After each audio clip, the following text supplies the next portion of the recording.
उपदेश वर्धमान स्वामी के शासन में हमसे विराजते और उनकी यह पावन पीयूष देशना हम सभी के लिए परम उपकारी। अनादिकाल से हमारी इस आत्मा में जो जन्म, जरा और मृत्यु रूपी रोग लगे, उन रोगों का उपशमन करने वाली कोई परम औषधि है तो वह एकमात्र यह चिन्हवाणी। भव्यात्मा, इस संसार में अनेक प्रकार के जीव हैं और उन जीवों में अगर चारों गतियों में सबसे बुद्धिमान अगर किसी को माना जाता है तो जिस गति में आप सभी हैं उस मनुष्य गति के जीवों को ही बुद्धिमान माना जाता है। पर अगर वर्तमान में हम वास्तविकता खोजें तो बुद्धिमान हमें बहुत कम दिखते हैं और रावका जी बुद्धि का मान करने वाले ज़्यादा दिखते हैं। कहने के लिए तो मनुष्य प्राणी, मनुष्य जीव को बहुत बुद्धिमान कहा जाता है, पर आज वास्तव में अगर हम खोज करें तो इस संसार में इन मनुष्यों में बुद्धिमान तो बहुत कम दिखते हैं, पर अपने बुद्धि का, अपने ज्ञान का, अपने आप का मान करने वाले, बुद्धि और मान को प्राप्त करने वाले बहुत। और शायद इसीलिए लिखा गया हो कि मनुष्य के पास बहुत सारी बुद्धि, बहुत सारा ज्ञान, बहुत सारा विवेक है, पर मान कषाय की मुख्यता मनुष्यों में है। इसीलिए हो सकता है नीतिकारों ने मनुष्यों को बुद्धिमान कहा। हम भी अपने जीवन में खोज करें, क्या हम बुद्धिहीन हैं? क्या हमारे पास बुद्धि की, ज्ञान की, क्षयोक्षम की, विवेक की कमी है? कमी किसी की नहीं है, कमी किसी की नहीं है, पर समस्या ये है कि जो हमारे पास है, जो साधन हमारे पास है, उन साधनों का हमने मात्र मान करने का प्रयास किया, सही उपयोग करने का नहीं। और जब तक ये सत्य जीव समझ नहीं पा रहा है कि साधनों की बिल्कुल कमी नहीं है। क्या साधनों की माताओं कमी है? ना हमारे पास ज्ञान की कमी है, ना सुख के साधनों की कमी है। धन, दौलत, ज्ञान, बुद्धि सब कुछ है, पर इन साधनों का अहंकार करते हुए मेरे पास इतना धन है, मैं इतना बड़ा आदमी हूँ, मैं ऐसा और मैं वैसा आदि मान करते हुए हम अपने बुद्धि को, अपने साधनों को और अपने पुण्य को भी एक क्षण में नष्ट कर देते। क्या करें? साधनों की कमी नहीं है। किसी प्रकार से किसी व्यक्ति के पास, किसी मनुष्य के पास आज साधनों की कमी नहीं है। अगर कमी किसी की है तो बुद्धिमान बनने की ही कमी है। क्या आपके पास बुद्धि नहीं है? क्या आप ये नहीं जानते पाप करने से नरक जाना पड़ता है, पुण्य करने से स्वर्ग जाना पड़ता है, झूठ बोलने से, हिंसा करने से पाप लगता है? ये आप लोग नहीं जानते ना? बोलो ना कि हाँ जानते हैं। हम कहने के लिए तो मूर्ख नहीं हैं, बुद्धि विहीन नहीं है, पर क्या करें, वो बुद्धि का, उस विवेक का, उस धन का, उन साधनों का हमने समय पर सदुपयोग करना नहीं सीखा। सब साधन हमारे पास है, श्रेष्ठ से श्रेष्ठ मनुष्य पर्याय हमें मिली, जैन कुल मिला, धन दौलत मिली, नाम शोहरत मिली, कुछ बुद्धि, कुछ विवेक भी हमें प्राप्त हुआ। अगर बुद्धि नहीं होती, विवेक नहीं होता तो दूसरों की बुराई, दूसरों की निंदा, दूसरों पर कटाक्ष और दूसरों की कमियां खोजने में व्यक्ति पुरुषार्थ नहीं करता। ये बिना ज्ञान के नहीं हो रहा, ये बिना ज्ञान के, बिना बुद्धि के नहीं हो रहा है। बुद्धि है, ज्ञान है, पर समस्या ये है कि उसका हमने मात्र दुरुपयोग किया। किसमें क्या कमी है, कौन कैसा है, ये खोजते खोजते अपने बुद्धि, अपने विवेक का भी मैंने दुरुपयोग किया। सहज मिले हुए साधन थे, सहजता से मिले हुए हमें साधन थे, पर क्या करें, उन सहजता से मिले हुए साधनों का हमने किंचित भी प्रयोग नहीं किया। क्या शक्ति नहीं है हम में? कई सारे व्यक्तियों ने 10 लक्षण के 10-10 उपवास किए, कईयों ने तो 16 करण के 16 उपवास, कई तो 32 उपवास करने वाले, एकासन करने वाले भी है। ये नहीं कहा जा सकता सर्वथा कि पंचम काल में हम में शक्ति नहीं है। शक्ति है, माँ है कि नहीं शक्ति? कुछ विकल्प हो जाए फिर लड़ने के लिए शक्ति है कि नहीं? चाहे उपवास हो, चाहे एकासन हो, चाहे भोजन नहीं हुए हो, पर लड़ने के लिए इतनी आवाज़ निकलती है। और वही कहा कि मिलकर जोर से जिनवाणी का उच्चारण करो, श्लोक पढ़ो, वह 2 घंटे पूजा विधान में खड़े हो, फिर कमर दर्द करती है, पैर दर्द करता है। क्यों? क्योंकि हमने अपने शक्ति का उपयोग कहीं अन्यथा प्रयोग करने में नष्ट करके उसमें ही हम खुश हो गए कि हम शक्तिमान हैं, हम धनवान हैं, हम ज्ञानवान हैं। ये बहुत बड़ी भूल हम करते आए हैं। हम शक्तिवान थे, ज्ञानवान थे, बुद्धिमान थे, पर जब तक भीतर बैठा हुआ मान नहीं जा रहा है, जब तक वो मान नहीं पा रहा है, ज्ञानियों ध्यान रखना, तुम्हारे ज्ञान, तुम्हारे धन, तुम्हारे शक्ति की कोई कीमत नहीं है। कोई कीमत नहीं है। इतनी शक्ति आज भी सबके पास है कि वह पंचम काल से अपने पापों को धोते हुए स्वर्ग मोक्ष की यात्रा के लिए टिकट अवश्य ही बना सकता है। ऐसा नहीं है कि पंचम काल से नियम से छठे काल में जाना पड़ता है। आवश्यकता नहीं है पंचम काल से सभी मनुष्य नरक ही जाएंगे। जो अपने बुद्धि को मान लेते हैं, बुद्धि का मान छोड़कर बुद्धिमान बनते हैं, अपने शक्ति का, अपने लक्ष्मी का, अपने धन का, अपने मिले हुए साधनों का सदुपयोग करना जानते हैं, वे ही पंचम काल में भी बुद्धिमान बनते हुए नियम से स्वर्ग मोक्ष की यात्रा के लिए अपने आप को तैयार कर लेते हैं। हम भी तो अपने आप से, अपने जीवन से कभी पूछ ले, क्या हम में शक्ति की कमी है? क्या हमारे पास धन और साधनों की कमी है? क्या हमारे पास ज्ञान की कमी है? नहीं है। किसी प्रकार से ज्ञान की, शक्ति की, धन की और विवेक की कमी नहीं है, पर समस्या ये है कि हम जो हमारे पास है उसकी कीमत नहीं पहचान चुके। अच्छी दुकानदारी, अच्छा व्यापार चलता है तो घंटों नहीं, दिनों तक व्यक्ति भूखा रहने के लिए तैयार है। पर किसी से कह दिया कि भाई एकाध उपवास कर लो, एकासन कर लो, व्यक्ति सोचता है नहीं, शक्ति नहीं है, कमज़ोर है, ये नहीं कर सकते, वो नहीं कर सकते। पहचानो अपने शक्ति को, पहचानो अपने भीतर के उस शक्ति को, पहचानो अपने भीतर के ज्ञान को।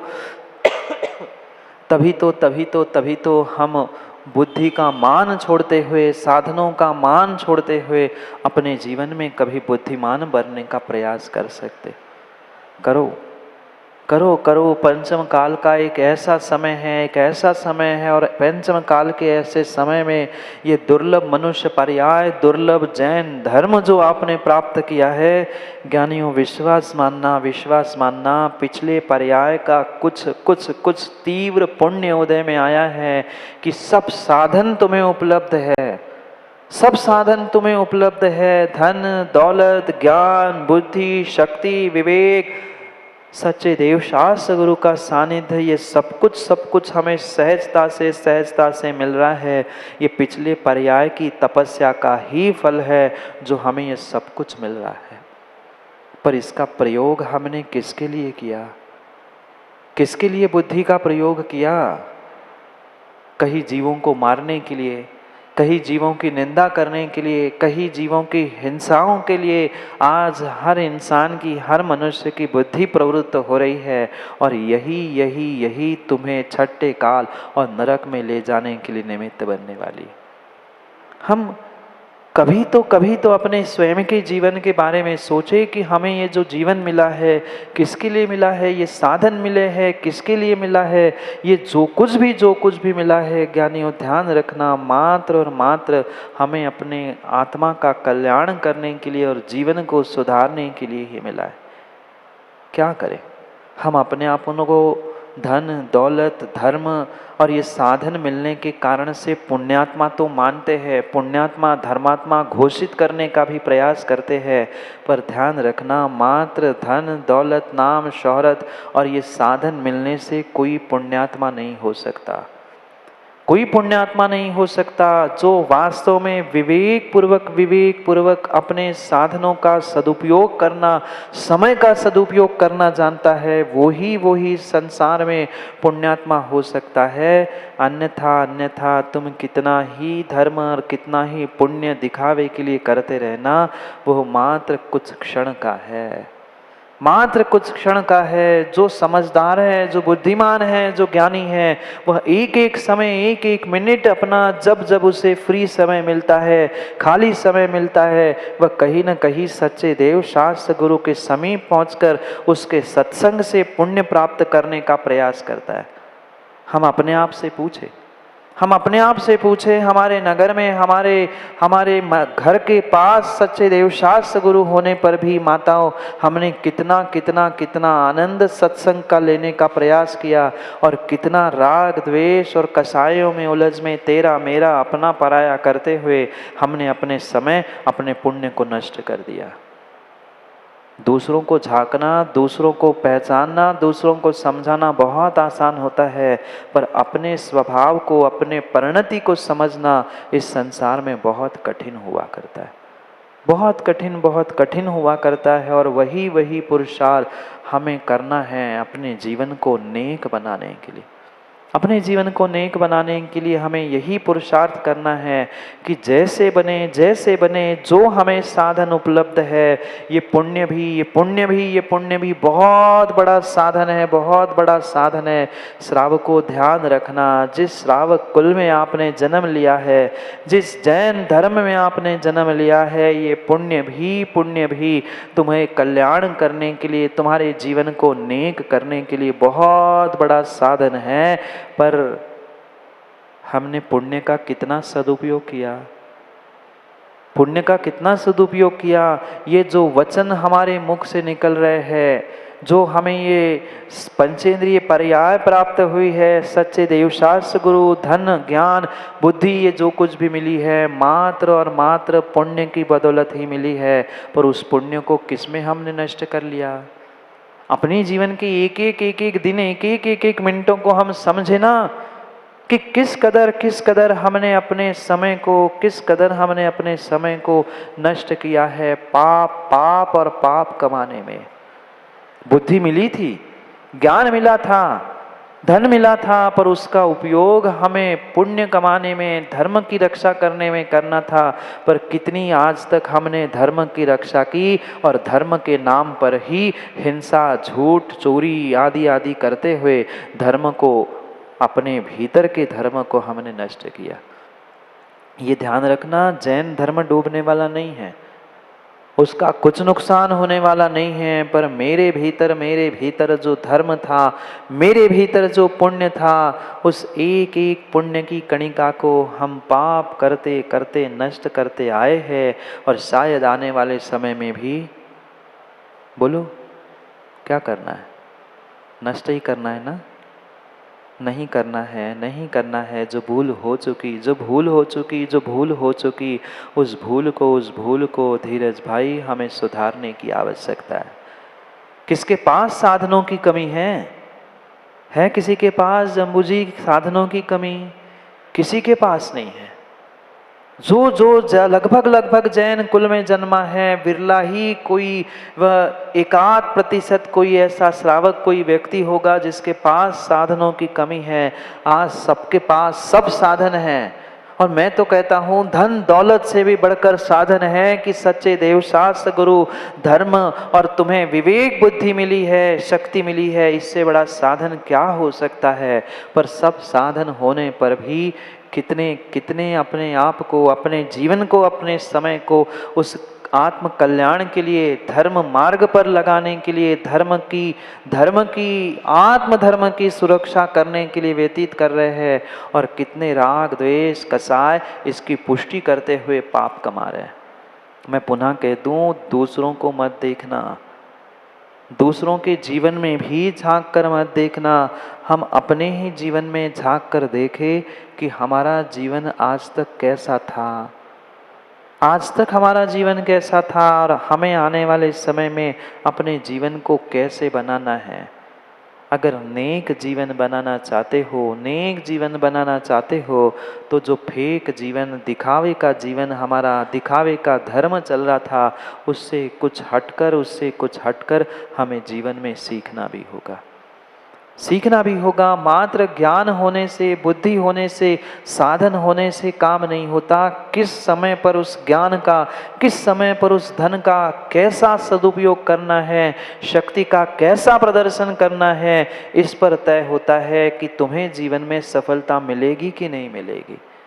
हर व्यक्ति चाहता है मैं जीवन में कामयाब हो जाऊं, सफल हो जाऊं, पर हर व्यक्ति हो नहीं पाता। साधन होने पर भी, बहुत पढ़ाई करने पर भी हर विद्यार्थी पास नहीं हो पाता। क्यों? हर व्यापारी अपने व्यापार में सफल नहीं हो पाता, हर गृहस्थ अपने गृहस्थी में सफल नहीं हो पाता। क्यों? क्योंकि उसके पास विवेक की कमी है, बुद्धि का सदुपयोग करने की कमी है, ज्ञान का, शक्ति का सदुपयोग करने की कमी है, और यही कमी विवेक की अभावता कहा जाता है, विवेक की अभावता के रूप में कहा जाता है। विवेक है हमारे पास, धन दौलत समय हम कहाँ खर्च कर रहे हैं, हम किन साधनों को कमाने के लिए जुटे हैं। जो साधन पाप में ले जाने वाले हैं, उन साधनों को कमाने के लिए हम अपनी शक्ति, अपना धन, अपना पुण्य, अपनी बुद्धि, अपना विवेक और अपना समय बर्बाद कर रहे हैं। पर वही पुण्य कमाने के लिए, अपने जीवन को बदलने के लिए कभी हमने पुरुषार्थ किया? नहीं किया, नहीं किया, नहीं किया। किसी से युद्ध करते समय भी नीतिकारों ने कहा है, सामने वाले की बुद्धि, सामने वाले का विवेक पहले समझे, देखे, और फिर उससे कभी लड़ने का, कभी उससे जीतने का प्रयास करे। क्योंकि मात्र शक्तिशाली ही व्यक्ति जीत जाए आवश्यकता नहीं है, मात्र ज्ञानवान बुद्धिमान ही व्यक्ति जीवन में सफल हो जाए, परीक्षा में सफल हो जाए आवश्यकता नहीं है, मात्र पैसे वाला ही अपने घर गृहस्थी में सफल हो जाए ये आवश्यकता नहीं है। कहीं न कहीं विवेक की आवश्यकता है कि इन साधनों का हमें कब, कहाँ, कैसे उपयोग करना है, ये कला आनी चाहिए, ये कला आनी चाहिए। माँ, भोजन बनाते आप लोग? बोलो ना, भोजन बनाते आप लोग? अच्छा कि कच्चा? कच्चा। अच्छा भोजन बनाते हैं। अभी तो बहुत कम घरों में ही जाकर हमने भोजन करे हैं, पता नहीं अच्छे कि कच्चे बनाते आप लोग, पर आप कह रहे हैं सो मान रहे हैं, आप अच्छा भोजन बनाते हैं। माँ, अच्छा भोजन बनाते समय एक समझदार गृहिणी कब किस समय पर नमक डालना, कब किस समय पर मिर्च डालना, कब मसाला डालना और कब क्या डालना, ये अगर नहीं जानती तो कितने ही अच्छे से अच्छे साधन क्यों ना हो, भोजन अच्छा नहीं बनता। भोजन अच्छा नहीं बनता। साधन वही होते हैं, सामग्री वही होती है, पर समय सूचकता चाहिए, विवेक चाहिए कि इनका कितनी मात्रा में प्रयोग करना है, कब करना है। नहीं तो पता चला आजकल तो रेसिपी व्हाट्सएप पे आती है और माँ रेसिपी पढ़ते पढ़ते वो भोजन बनाने लग जाए तो कि भोजन कच्चा बने कि जल जाए, ये पक्का है। क्योंकि 1 मिनट, आधे मिनट का भी इधर उधर अंतर हो गया। माँ बोलो ना, ऐसा नहीं है ना? ऐसा ही है, ऐसा ही है। 1 आधा मिनट भी इधर का उधर हो गया तो स्वाद बेस्वाद हो सकता है, स्वाद बिगड़ सकता है। सामग्री वही थी पर समय सूचकता नहीं थी, विवेक नहीं था, इतने में वह सामग्री बिगड़ गई, इतने में भोजन बिगड़ गया। ज्ञानियों, जीवन के साथ भी विजय भाई यही सत्यता है। सबके पास सत सामग्री है, धन है, दौलत है, नाम है, शौहरत है, बुद्धि, ज्ञान, शक्ति, विवेक, समय सबके पास है, पर समस्या प्रमोद जी कहीं न कहीं मिनटों में, घंटों में व्यक्ति इधर का उधर हो जाता है और जीवन का स्वाद बेस्वाद असफलता के रूप में होता है। बहुत विवेक चाहिए। और जीवन में, संसार में जिसके पास बुद्धि है, विवेक है, विश्वास मानना, उसके पास साधनों की कमी क्यों ना हो, धन दौलत कम हो चल सकता है, एक बार शक्ति कम हो चल सकता है, एक बार समय कम हो चल सकता है, पर विवेक की बहुत आवश्यकता है, बुद्धिमान बनने की बहुत आवश्यकता है। बुद्धि की नहीं कह रहा हूँ, बुद्धि का सही प्रयोग करते हुए बुद्धिमान बनने की आज आवश्यकता है। कितनी कितनी हम बुद्धिमान हैं सोचे। एक आगम का दृष्टांत मुझे याद आ रहा है, कथानक याद आ रहा है। दो राज्य थे और स्वाभाविक सी बात है, जब दो राज्य होते हैं परस्पर में ईर्ष्या, स्पर्धा और एक दूसरे को जीतने के भाव स्वाभाविक से थे। एक राजा ने निर्णय कर लिया कि ये मेरा शत्रु है, मुझे उसे जीतना है, मुझे उसे जीतना है। और उसने अपनी सभा में सबके सामने बात रख ली कि तैयारी करे सेनापति जी, हमें 2 दिन में अमुक राजा पर आक्रमण करना है और उसे जीतना है। एक पुराना मंत्री था, वृद्ध हो चुका था, मंत्री पद से वह दूर हो चुका था, दूसरा मंत्री पद पर था, पर पुराना मंत्री था। राजा के उस दरबार में आता रहता था, राजा सम्मानपूर्वक उसका भी मंतव्य जानता था, पूछता था। सबने तो तैयारी करने के लिए स्वीकृति दिखाई, पर जो पुराना मंत्री था उसने कहा कि राजन, आप ये मत समझना, आप ये मत समझना उसके पास सैन्य बल कम है, उसकी शक्ति कम है, ये मत समझना। राजा कहता है, कैसी बात करते हैं मंत्रीवर आप तो मेरे मंत्री हो और आप तो हमेशा मेरे साथ रहते हो, आज ऐसी बातें क्यों कर रहे हो, आज ये उल्टी बातें कर रहे हो, हमें समझ में नहीं आ रहा है।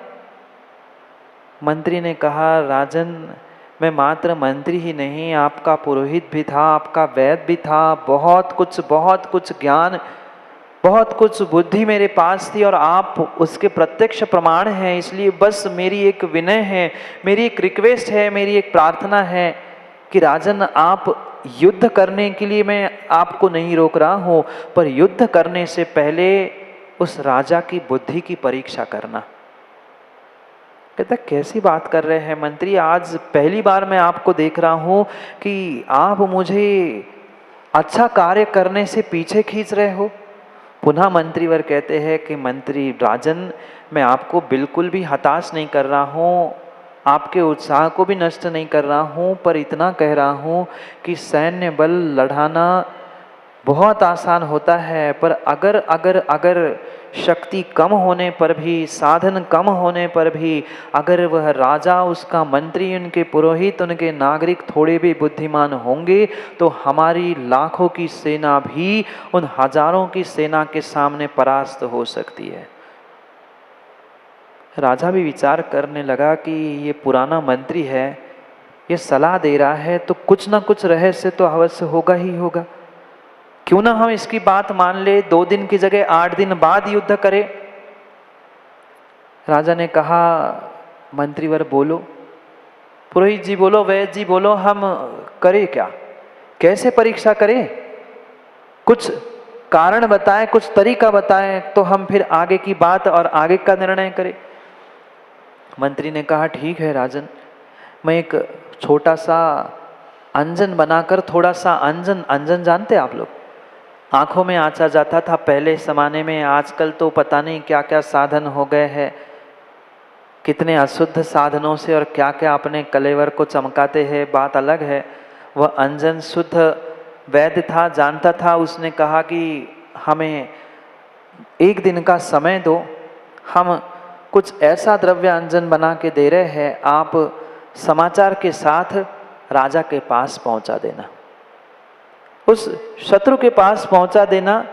और माना कि मीठी बातों से वो आपकी बात मान ही गया, आपका प्रस्ताव मान गया, आपका मित्र बनने के लिए तैयार हो गया, तो अनावश्यक युद्ध क्यों करना? और युद्ध करना ही पड़ा तो उसकी शक्ति, उसकी बुद्धि, उसके विवेक का हमें परिचय हो जाएगा। राजा तो राजा था, वो कहता है अंजन भेजने से बुद्धि की, शक्ति की परीक्षा, मुझे कुछ समझ में नहीं आया। मंत्री कहता है आप मेरी बात मानते थे ना इतने वर्ष, इस बार भी आप मेरी बात, इतनी सी बस बात मान लेना, मैं जैसा कह रहा हूं वैसा आप काम कर लेना।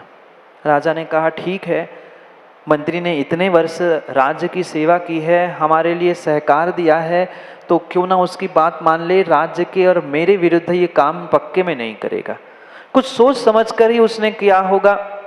वह एक छोटी सी डिब्बी में रात भर बैठकर अंजन बनाता है और पत्र लिखकर राजा के दूत के द्वारा वहाँ तक पहुँचाता है कि जो आपके नगर में कोई अंधा हो, काना हो, उसको ये अंजन लगा देना, उसकी आंख खुल जाएगी। क्या लिखा?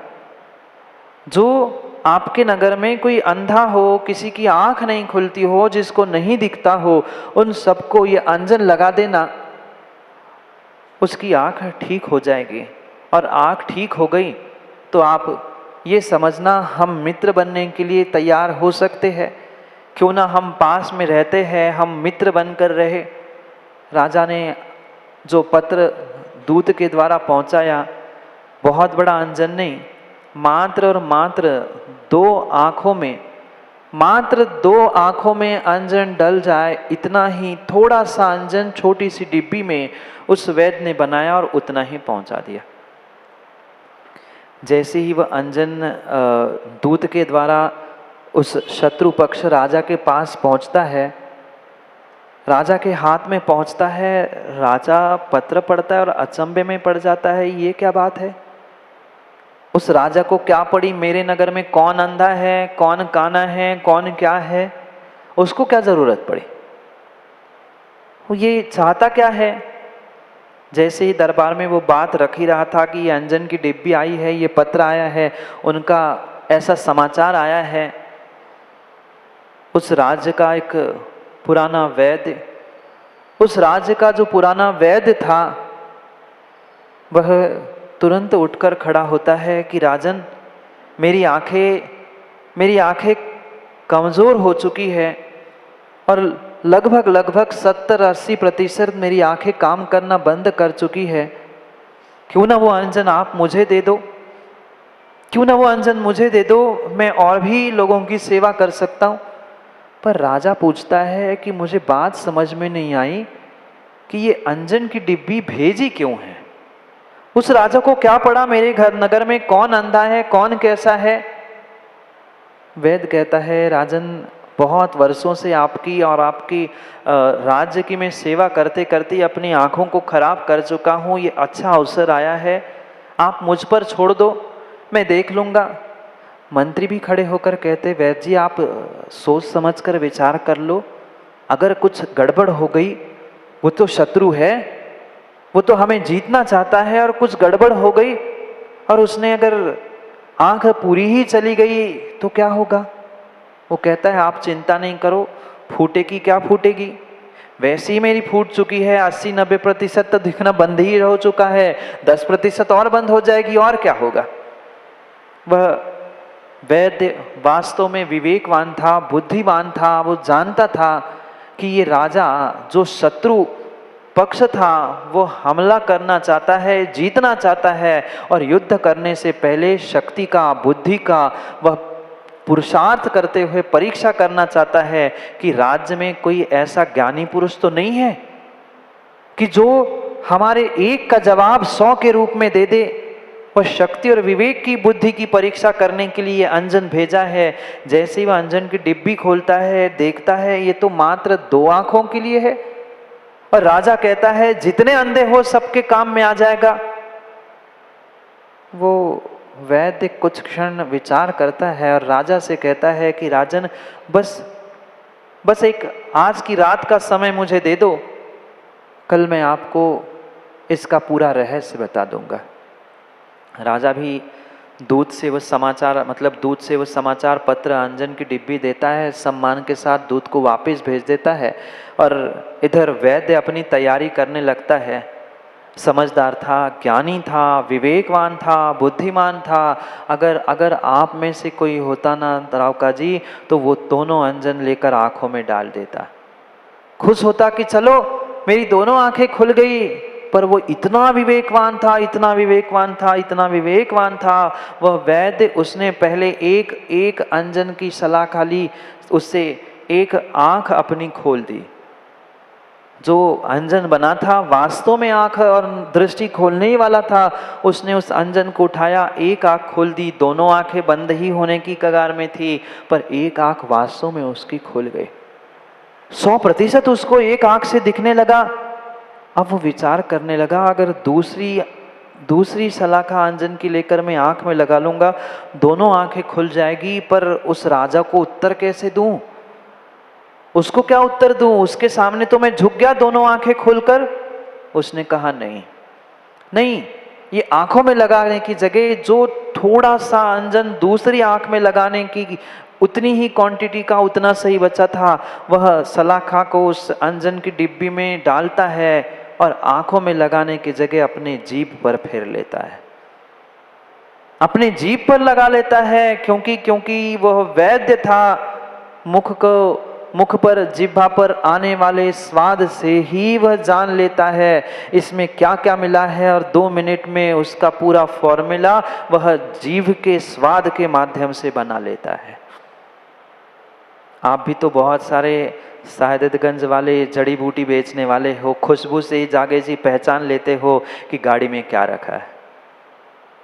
जिसने बरसों तक वैदगिरी की हो, उसने जिभा पर मात्र वह अंजन की सलाखा रखी और उसे याद आ गया कि किसमें कितने कितने मात्रा में क्या क्या बना है, तुरंत 2 मिनट में। क्योंकि अब आंखों में भी दिखने लगा था। एक आंख से उसने वह कागज पर्चा लिया, पेन लिया और पूरा गणित लिख लिया, पूरा फॉर्मूला लिख लिया कि ये इतना, ये इतना, ये इतना।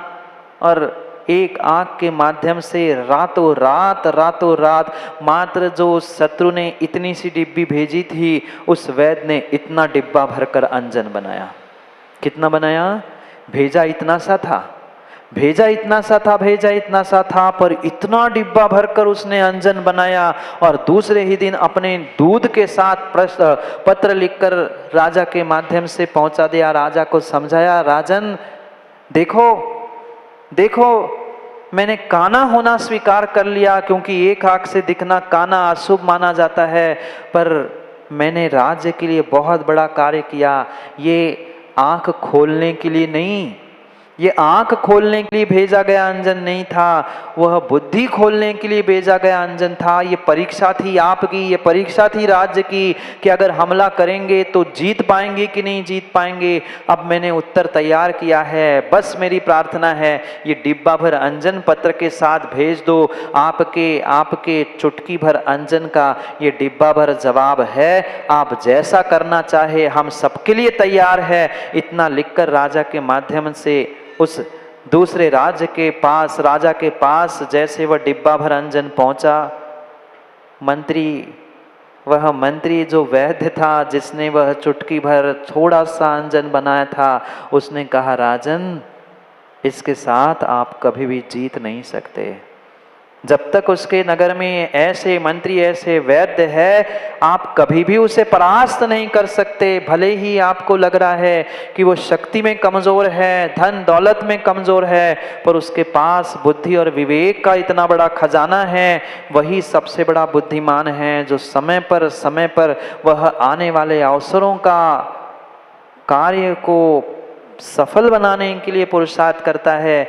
हमने इतनी सी डिब्बी में चुटकी भर अंजन भेजा था, उसने पता नहीं कैसे अंजन का फॉर्मूला जान लिया और इतना डिब्बा भर उसने अंजन वापस भेजा है। आप इतना करोगे, वो इतना आपके लिए लड़ने के लिए तैयार है। इसलिए समझदारी यही है, आपकी उसके साथ मित्रता करो, युद्ध में कभी आप उसके साथ जीत नहीं सकते।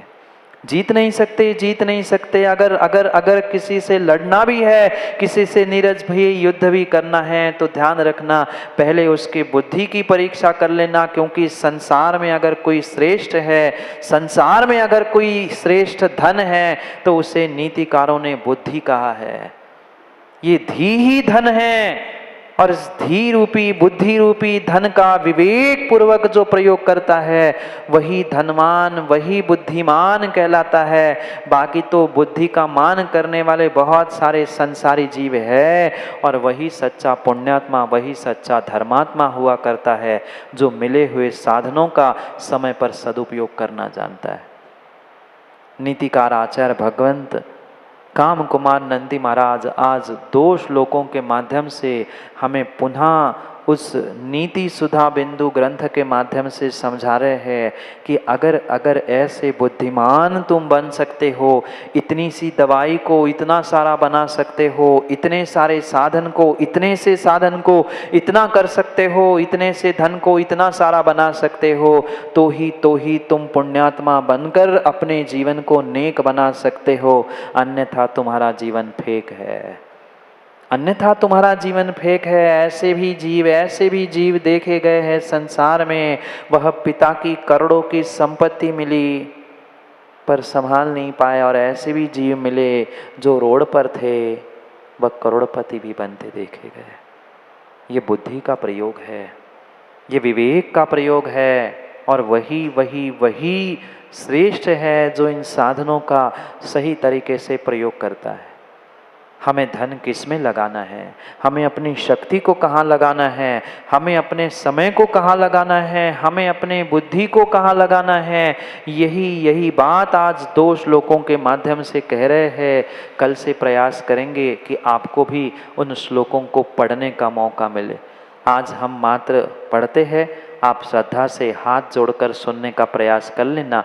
कल प्रयास करेंगे आपको भी श्लोक पढ़ने का मौका मिल जाए। पढ़ते हैं, मेरे साथ आप सुनने का प्रयास करो।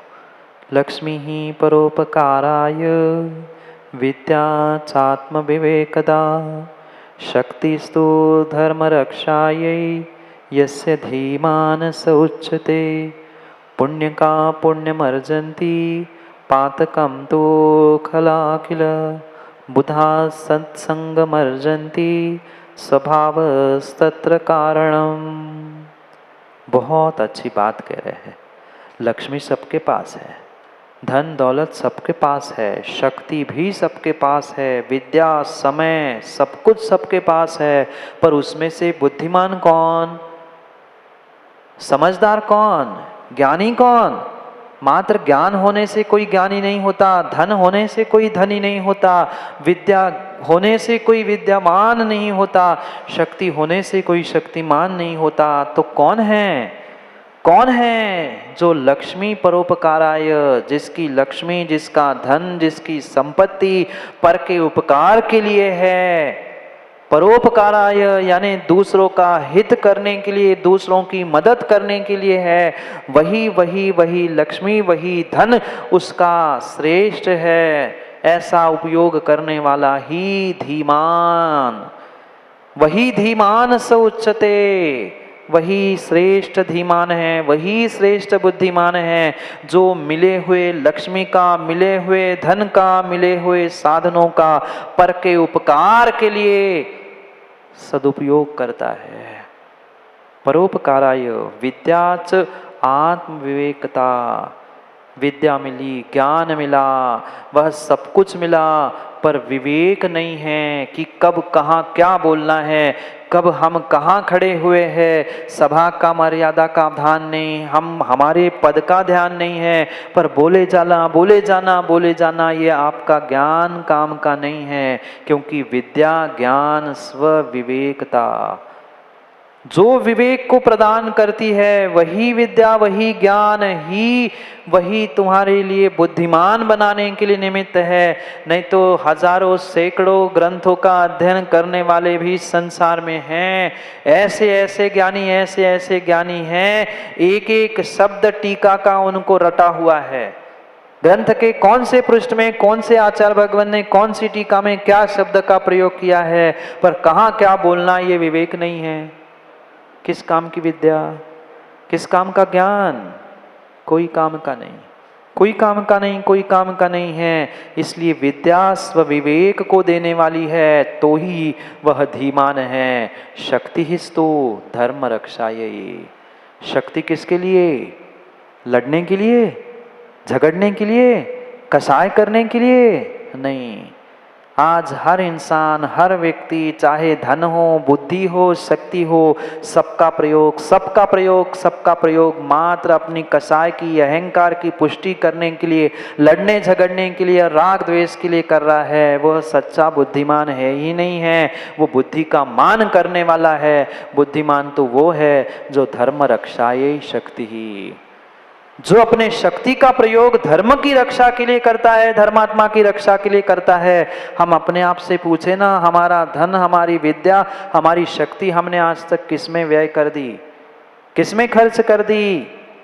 हम महीनों महीनों के एकासन कर सकते थे, दिनों दिनों के उपवास भी माताओं कर सकते थे। हम घंटों घंटों वह जिनवाणी का जोर जोर से उच्चारण कर सकते थे, 24 घंटा लगातार भक्तामर का पाठ कर सकते थे। पर किसी से कह दो 2 घंटा भक्तामर का पाठ कंटिन्यू घर में करने आ जाना, नहीं गला दर्द कर रहा है, तकलीफ हो रही है। वही दूसरों की निंदा फिर 2 नहीं 4 घंटे चले, फिर बढ़ चढ़ के भाग लेने के लिए पहुंच जाते हैं।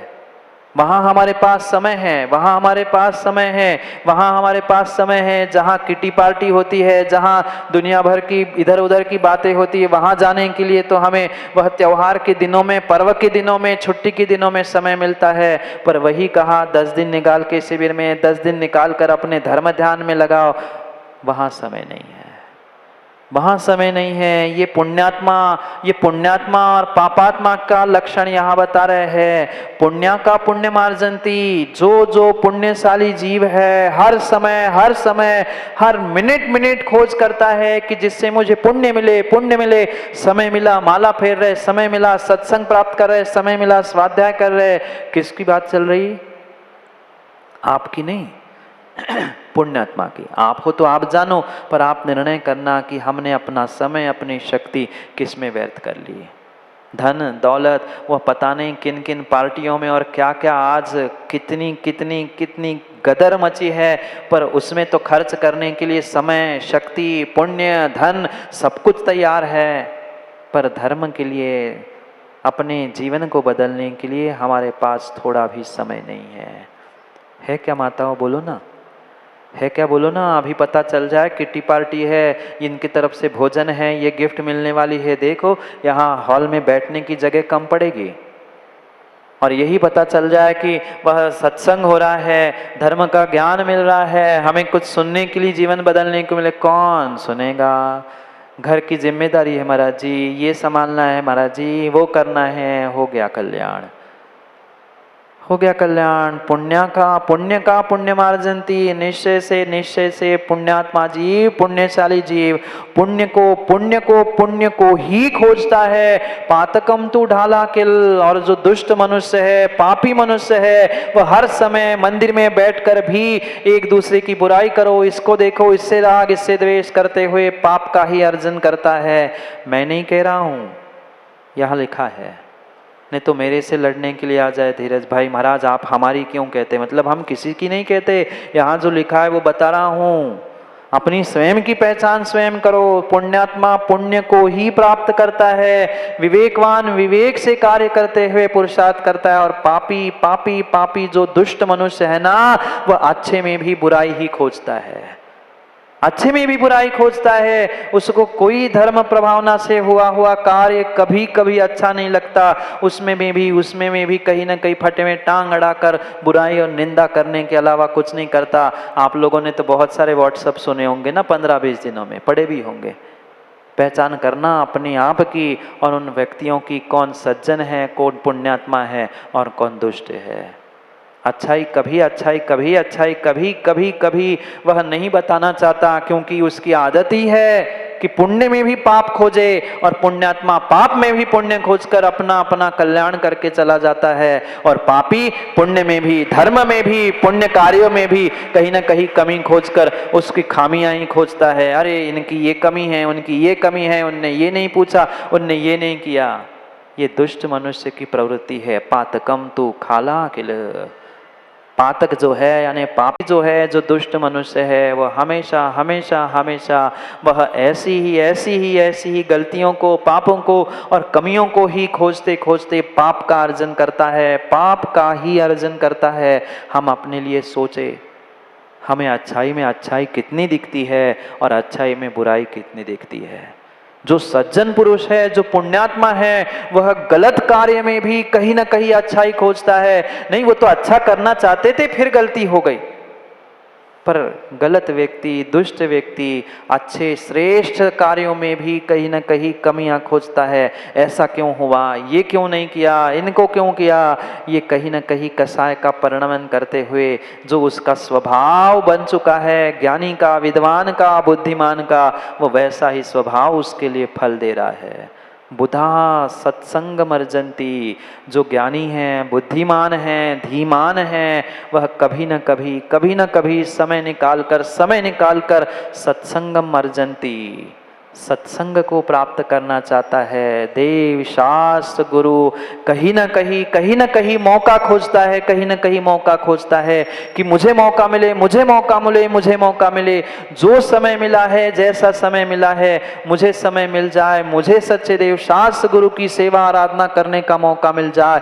ये एक सच्चा धर्मात्मा खोजता है। और जो धर्मात्मा नहीं है, मात्र धर्मात्मा बनने का ढोंग करता है, वह कहीं ना कहीं जागे जी सामने वाले की कमियां खोजता है। इनने समय नहीं दिया, ये नहीं हुआ है। जिनको मौका चाहिए होता है, जिनको सच्चे देव शास्त्र गुरु का सत्संग चाहिए पड़ता है, वो ये नहीं विचार करता कि हमें कब कहाँ कैसा समय मिला है। जो समय मिला है उसका सदुपयोग करते हुए उस श्रेष्ठ अवसर को, मौके को बहुत बड़ा पुण्य का अवसर बनाने का पुरुषार्थ करता है। जैसे अल्प समय में ही कल सायदतगंज वालों ने जो ये संगोष्ठी के माध्यम से जो पुरुषार्थ किया, अगर कोई दूसरा होता प्रमोद जी यही सोचता, विद्वान आएंगे, हमें क्या मिलने वाला है, हमें तो मेहनत ही करनी पड़ती। पर ये सत्संग जो मिला, गुरु का सानिध्य तो मिला, गुरु का आशीर्वाद तो मिला, ये सोचकर जो पुरुषार्थ करता है वो ही बुद्धिमान और वो ही ज्ञानी होता है। जो पुरुषार्थ वास्तव में कल सबने मिलकर किया, कल परसों ही नहीं, कल परसों में उनसे भी रावका जी कह रहा था कि वास्तव में जिन जीवों ने, चाहे शिविर हो, संगोष्ठी हो, या अपने अपने पुण्य को बढ़ाने के लिए चाहे बुद्धि का, ज्ञान का, धी का, धन का, समय का, शक्ति का सदुपयोग किया है, वो ही संसार में बुद्धिमान है। और वे सभी साधवाद के और आशीर्वाद के पात्र है जिनने इस सत्संगति को प्राप्त करने का प्रयास किया। और सायदतगंज वाले तो कितने पुण्यात्मा है, सायदतगंज वाले तो कितने पुण्यात्मा है माताओं। चतुर्मास के लिए आए तो सायदतगंज आए थे, बीच में पुनः सायदतगंज में आए, शिविर जाना तो सायदतगंज में, शिविर से लौटे सो सायदतगंज में। मुझे तो ऐसा लग रहा है इतना पुण्य अगर सायदतगंज वालों का हुआ तो निष्ठापन तक शायद सायदतगंज में ही रुकना पड़े। आप अपने पुण्य को बढ़ाओ, हो सकता है भगवान पार्शनाथ को यही कुछ मंजूर हो कि बचा हुआ समय ही यहाँ जम्बुझ बीत जाए। क्योंकि जिसका पुण्य प्रबल होता है वह अल्प पुरुषार्थ में ही पुण्य को वृद्धिंगत करता है, और बाकी जिसका पुण्य उदय में है ही नहीं है, वो पुण्य कार्यों में भी पाप खोजकर पाप का अर्जन करता है। यहाँ लिखा है स्वभावस्तत्र कारणम, इसके लिए कोई दूसरा कारण नहीं है, व्यक्ति का अपना अपना स्वभाव ही कारण है। जो दुष्ट मनुष्य का स्वभाव है वो स्वभाव ही है, उसको किसी ने सिखाया नहीं है। उसको कितना ही अच्छा कितना ही अच्छा कितना ही अच्छा सिखा दो, कितना ही अच्छा समझा दो, कितना ही उसे जोड़ने का साथ लेने का प्रयास करो, पर ध्यान रखना आचार्यों ने स्पष्ट लिखा है, आचार्यों ने स्पष्ट लिखा है, गुड़ दुग्धम विबंता न पन्नगा निविसा होंती। यानी तुम गुड़ मिलाकर दूध भी सर्प को पिला देना, पर सर्प की आदत होती है दूध उगलना। क्या उगलेगा सर्प? जब भी उगलेगा वो सर्प जहर ही उगलता है। ऐसा स्वभाव तर्क गोचरा, सभाओं पे कोई तर्क नहीं। दुष्ट मनुष्य का ऐसा ही स्वभाव है, बुद्धिमान जीव का ऐसा ही स्वभाव है, और पुण्यात्मा जीव का विमल जी ऐसा ही स्वभाव है। स्वभाव ही उसके लिए कारण है, अन्य कोई कारण है ही नहीं है। तुम कितना ही उसके लिए अच्छा करो, कितना ही सहयोग करो, कितनी अच्छी मीठी बातें दो, कितना ही समय दो, पर यही कहता है हमें तो कुछ मिला ही नहीं है, हमें तो ऐसा है, हमें तो वैसा है। क्या करे? स्वभावः तत्र कारणम, स्वभाव ही उसके लिए कारण है। तुम लाख अच्छाई करो, लाख प्रशंसा करो, लाख उसके लिए अच्छा सोचो, पर जिसकी बुद्धि दुर्जन की बुद्धि हो चुकी है, उसके लिए कोई कभी अच्छा जीवन में कर नहीं सकता। स्वभाव ही ऐसा बना लिया है, उसने अपनी परिणति ही ऐसी बना ली है, उसने अपना जीवन का जीने का वजूद ही ऐसा बना लिया है। उसके लिए कौन क्या कर सकता है? कौन क्या कर सकता है? क्या कभी किसी अग्नि को किसी ने ठंडा किया? अग्नि को किसी ने वहां ठंडा किया? और अग्नि ठंडी हो गई तो अग्नि बची नहीं। अग्नि का जैसे स्वभाव ही उष्णता है, ऐसे दुष्टों का स्वभाव ही है कि हर अच्छे कार्य में वह पाप अर्जन करने के लिए कहीं निंदा, कहीं बुराई, कहीं उस विपरीतता को ही प्राप्त करते हैं। स्वभाव तत्र कारणम। इतना ही नीरज जी याद रखना, कोई विपरीत मिल जाए, कोई विडंबना, कोई निंदा करते हुए मिल जाए, तो यही सूत्र जीवन में याद रखना सुखी होने के लिए। स्वभावः तत्र कारणम, उसका स्वभाव ही उसके लिए कारण है। जब वो दुर्जन अपना स्वभाव नहीं बदल रहा है, मैं सज्जन होकर, मैं धर्मात्मा होकर, मैं पुण्यात्मा होकर उसके विपरीत कार्य को देखकर मैं अपने स्वभाव को क्यों बदलूं? मेरे लिए भी स्वभाव तत्र कारणम और उसके लिए भी स्वभाव तत्र कारणम। स्वभाव ही उसके लिए कारण है। जो जैसा होगा, जिसने जो जैसा भरा होगा, वो वही तो देगा। सर्प को चाहे दूध पिला दो, गुड़ मिलाकर पिला दो, शक्कर मिलाकर पिला दो, पर वह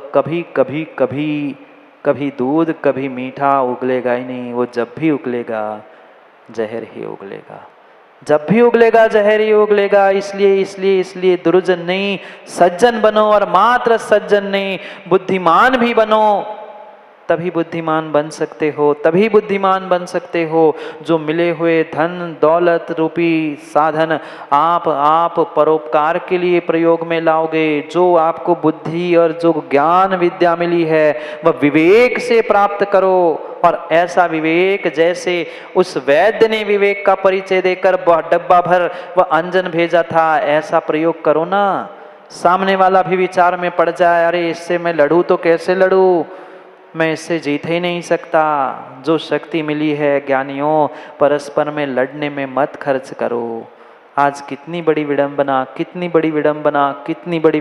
दिख रही है कि हम मुट्ठी भर से अब चुटकी भर बचे हैं, लड़ते फिर भी तेरा मेरा वेदी भगवान गुरु, इन बातों को लेकर लड़ते कहाँ ले जाएंगे? शक्ति है, शक्ति नहीं होती तो लड़ते क्या? उस एकेंद्रीय वनस्पति काय से पूछो, उन्होंने कभी लड़ाई की?